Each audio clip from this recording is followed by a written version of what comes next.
Everybody sit in the back. All right, Coach. Hey, hope everybody's doing great. Opportunity to review the film with the guys today, and obviously we just pointed out the things that are controllable by us, coaches and players alike, that need to and can be better, and opportunity for us to continue to grow from them.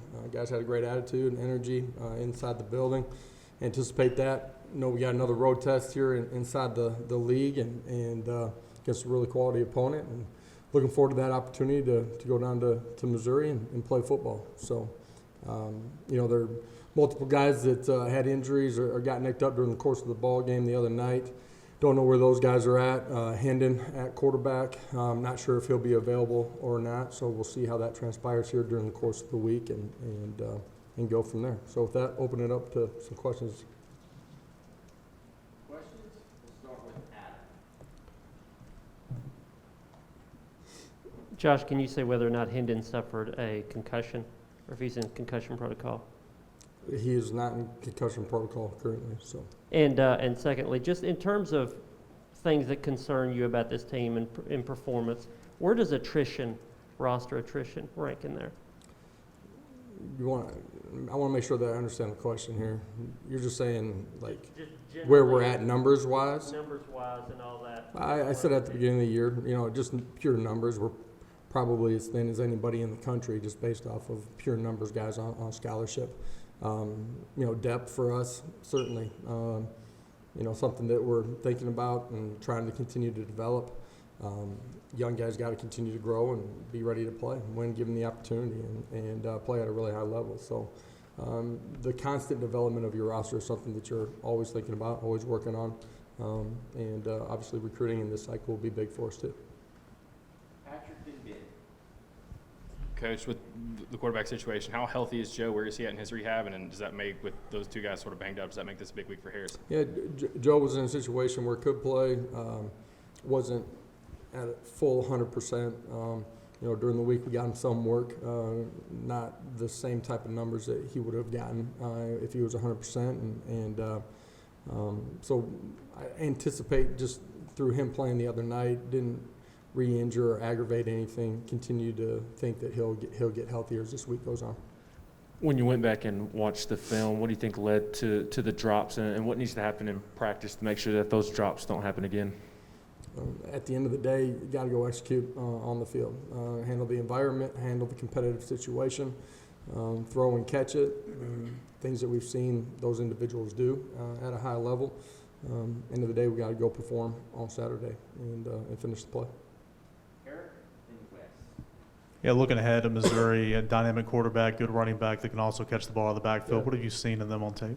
Yeah, for them offensively, everything kind of goes through that running back, whether it's the run game or him being heavily involved in the pass game. Guy's been dynamic, near the top in country and just, total yards and productivity.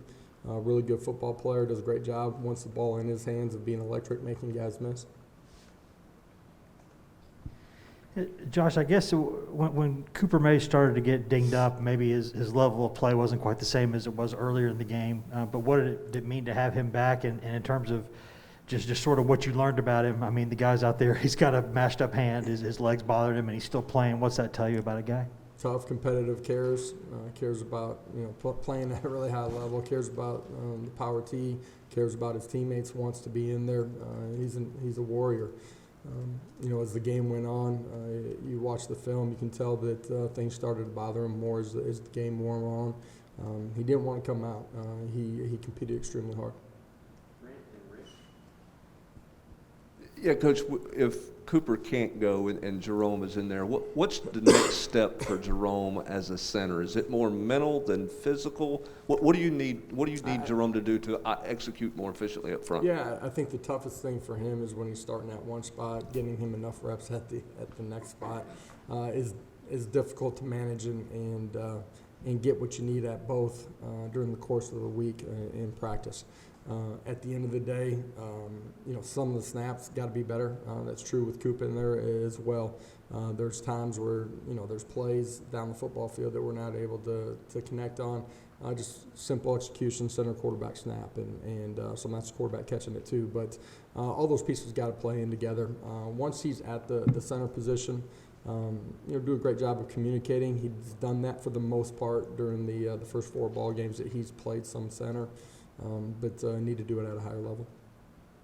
Coach, what are your thoughts on the linebacker group, and kind of how's that compared to what your expectations were at the end of fall camp? I think the group as a whole, through 4 ball games, has done some really positive things, played extremely hard, made plays, been pretty efficient tacklers.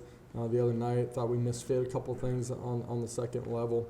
We got to continue to play smarter in that group. That's during the course of play.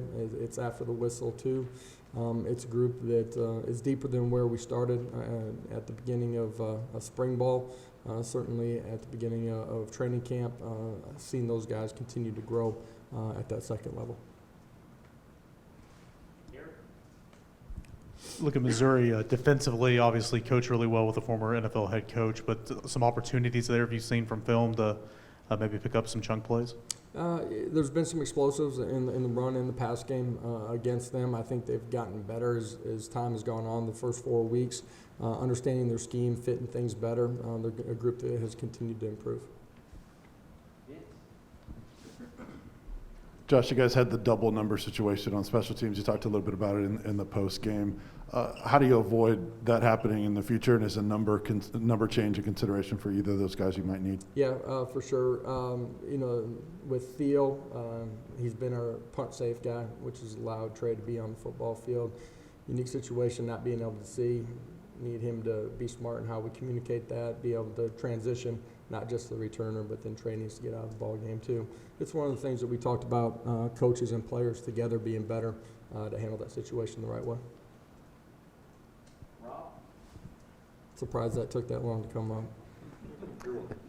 Coach, if Hendon is banged up, is it automatically Joe, or is there any competition there between him and Harrison? I'm not going to speak to situations that aren't real at this point. So we'll see where we're at during the course of the week and go from there. Wes? Josh, I know that defense gets a lot harder when a quarterback gets outside of the pocket a little bit, gets out there on the edge. Is there anything y'all can do to sort of maybe make the damage less when it gets there? Because it's happened a few times this year with Pickett and then obviously with Jones. Once they're out, the numbers advantage is in their favor, right? And so as a secondary player, you're caught in a dilemma of continuing to match and cover guys, which you need to do. Otherwise, you're going to give up explosive plays. Once he crosses the line of scrimmage, you got to do a great job of coming off and making a play. It all starts by not letting them escape the pocket that way, and that can be an edge guy. It could be a pressure where we're not setting the edge. It could be, interiorly not having gap control and being able to come off and play the quarterback.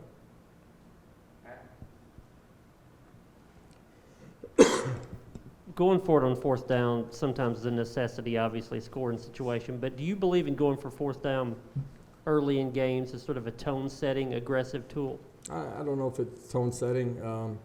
I think each play is the play that makes a difference in a football game. You got to approach it that way, and from a philosophical standpoint, I do believe in being aggressive. I believe that you want to put the ball in your players' hands and allow them to make plays. Being smart with that, we use analytics at times. It's not strictly by analytics. There's a feel and a flow of the football game as well. I know you guys always have grading systems for your players. Who have been some of the more consistent guys that have graded out at a high level at any position on your team so far this year? There's been a bunch of guys that have graded out at a high position throughout the course of the season. We recognize guys that we call it 640 Club members, guys that competed and played the way that we want to from snap to whistle. We reward guys with game balls. As far as guys that had exceptional grade out scenarios during the course of the week, end of the year, we give them a game ball too.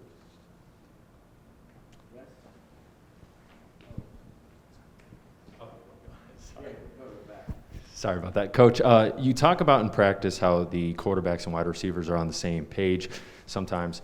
What's the disconnect that happens in game-like situations where they're overthrows or drop passes? Yeah, man, you're in a live situation, right? It's a competitive environment. It's, it could be pressure inside that forces you to maybe not be as accurate. End of the day, you got to be able to throw, catch, and manage all of those situations.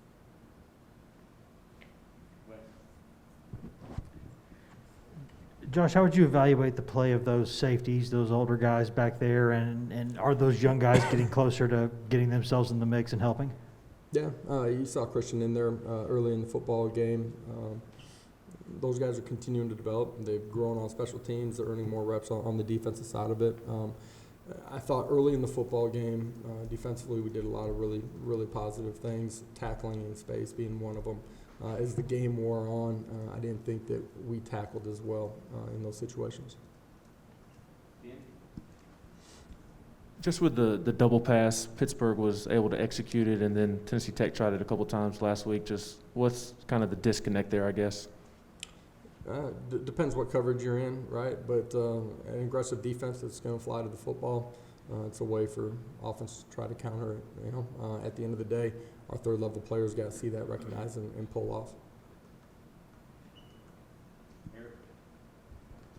What have you seen from your tight ends and your running backs, and the the run game, the run blocking game, as well as pass protection from Tyon Evans? I noticed he picked up a couple of screamers the other day. I thought our running backs ran their hardest and performed probably their best during the course of the season.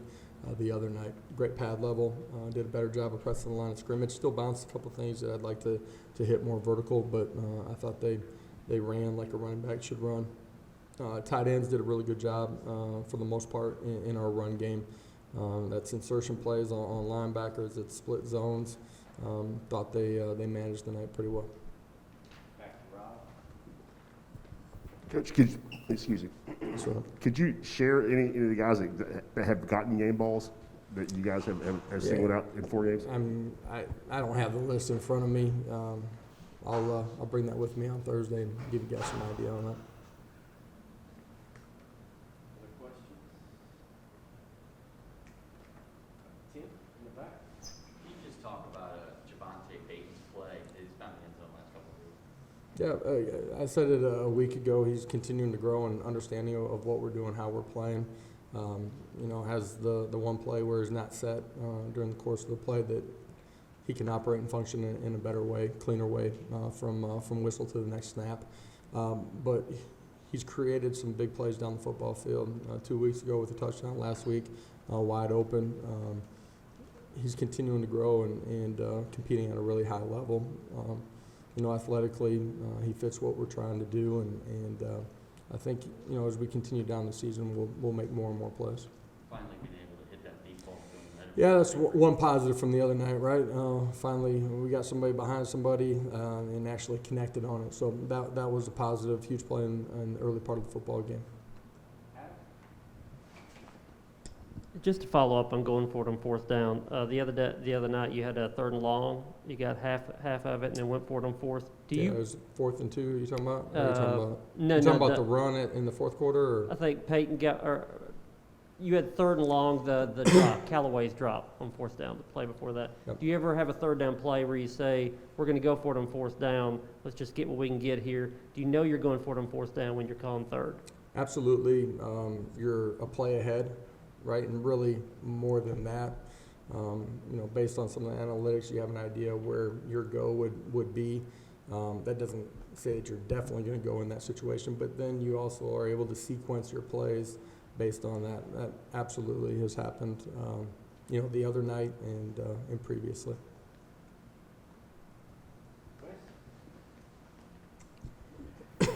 Speaking of Jimmy Callaway, was there anything you've been able to say to him the past couple of days? I know he's a kid that y'all like a lot going forward, and just a tough moment in a tough game. Anything you can say to him? Yeah, tough moments for multiple guys, right? And don't let a moment define you. As you move forward, you get to define those moments. And so your practice habits and how you approach everything that you do, ends up showing up. And that's a young guy that, did a lot of really positive things early in training camp. You guys heard me talk about him. Missed some time, has come back and has missed some practices, and at the end of the day, when you're on the field, got to play a little bit cleaner. Did some really positive things the other night too. The things that weren't so positive, everybody can see. But continue to come back and be a great competitor and have great practice habits. That'll lead to a successful moment when that moment arises. Anything else for Coach? All right. Thank you. Guys, appreciate it.